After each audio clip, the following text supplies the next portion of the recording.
उनको विकास निधि के नाम पर 100 करोड़ का फंड देने की बात कही जा रही है। यानी कि अगर वो विधायक जो जीते हुए हैं, जो शरद पवार के पार्टी में हैं, अगर वो अजीत पवार के साथ उनकी पार्टी में शामिल होते हैं, तो उन्हें 100 करोड़ का फंड उनके क्षेत्र के, उनके एरिया के विकास के लिए दिया जाएगा। अगर नहीं आते तो फिर ये फंड उन्हें नहीं मिलेगा। ऐसी भी रिपोर्ट्स अब सामने आ रही है। अब ऐसे में शरद पवार के पार्टी के जो एनसीपी के विधायक हैं, उनके सामने एक बड़ी मुसीबत खड़ी हो गई है कि आखिर किया क्या जाए। अब देखिए, ये जो खबर है ये कई मीडिया रिपोर्ट्स में आई हुई है और आपको बता दें दोस्तों कि विधानसभा चुनाव के बाद अगर आप लोकसभा चुनाव देखिए तो वहां पर महाविकास अघाड़ी ने महायुति पर जबरदस्त जीत हासिल की थी और वहां से ये पूरा माहौल ऐसा बना था कि विधानसभा चुनाव में इस बार महाविकास अघाड़ी महायुति पर भारी पड़ने वाली है। लेकिन जैसे ही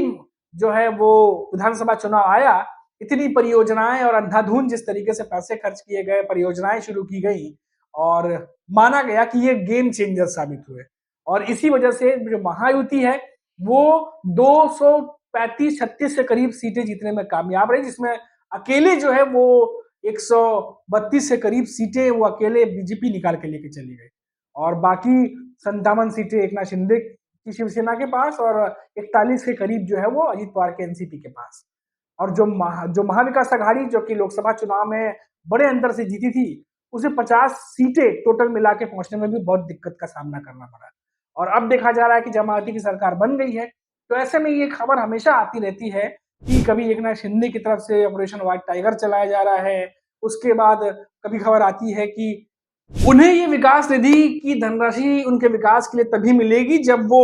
अजीत पवार की एनसीपी में आते हैं। जो रिपोर्ट्स है, जो खबरें हैं निकल के सामने आ रही है वो मैं आपको बता रहा हूं। अब ऐसे में शरद पवार के विधायकों के सामने एक बड़ी दिक्कत जो है दोस्तों वो खड़ी हो गई है कि आखिर अगर जाते हैं तो विकास निधि के 100 करोड़ जो है उन्हें मिल सकते हैं, अगर नहीं जाते तो फिर हाथ धोना पड़ेगा। अब इस मुसीबत से छुटकारा कैसे पाया जाए? अब आपको याद होगा दोस्तों कि विधानसभा चुनाव के दौरान ये नारा भी दिया गया था अजीत पवार की तरफ से कि दादा का वादा, तो उसमें कई सारी बातें कही गई थी और तो और ये भी कहा गया कि अगर वो साथ आते हैं तो जो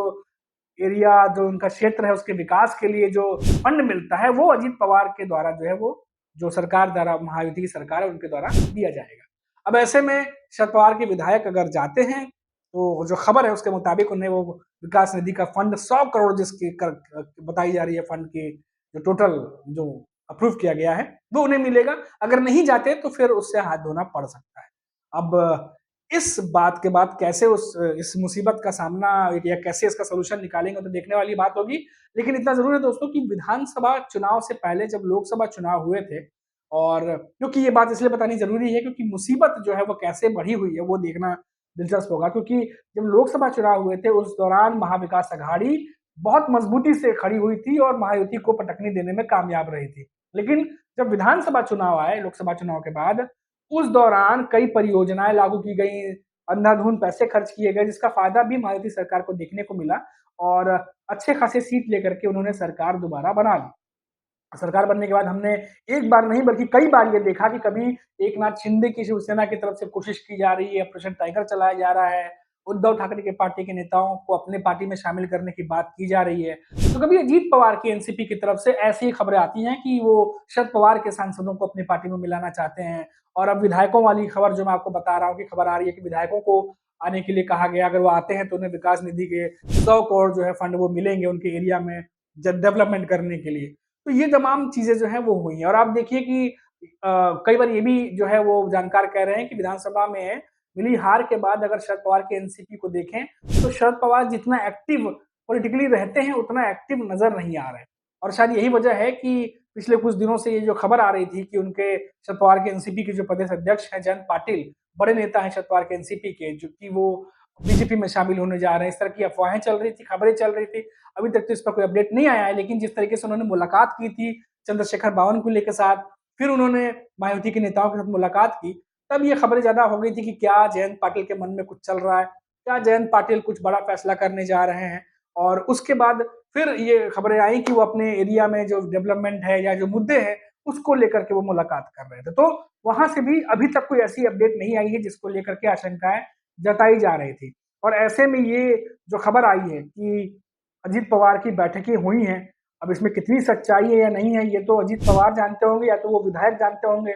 जो बैठक किए हैं। लेकिन कहा जा रहा है कि बैठक हुई है और विधायकों को ये मैसेज भी दिया गया है कि विकास निधि का फंड जो है वो अलॉट किया जाएगा। अब देखना होगा कि क्या ऐसे में शरद पवार के कुछ विधायक अजीत पवार की तरफ रुख करते या नहीं करते, क्योंकि ये सवाल इसीलिए है क्योंकि इससे पहले भी सांसदों को अपनी तरफ लाने के लिए अजीत पवार की तरफ से प्रयास किया गया था।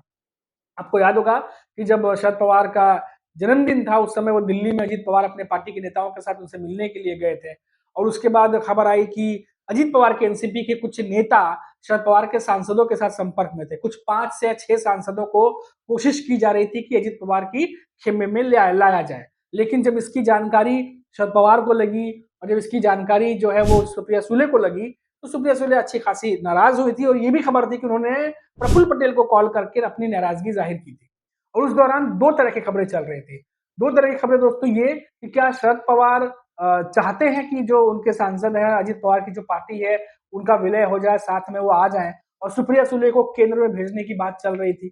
एक ये खबर थी और दूसरी खबर ये चल रही थी कि अजीत पवार जो है वो चाहते हैं कि सांसद उनकी पार्टी में आए ताकि अजीत पवार का रास्ता केंद्र की राजनीति में खुल जाए। तो दोनों तरह की बातें चल रही थी, लेकिन हुआ यूं कि सांसद जो है शरद पवार के वो उनकी पार्टी में रहे, वो अजीत पवार की पार्टी में शामिल नहीं हुए। अब इसके बाद देखना होगा, दिलचस्प ये होगा कि क्या वाकई में आने वाले दिनों में जो अजीत पवार की कवायद चल रही है शरद पवार को अपनी पार्टी में शामिल करने की, क्या वो कर पाते हैं या नहीं कर पाते, ये एक बड़ी बात है। और जैसा कि मैंने आपको बताया कि विधायकों के साथ बहुत सारी खबरें आ रही हैं कि ऐसी जो बातें चल रही हैं जो मैंने आपको बताई शुरुआत में, अब इस पर जो है वो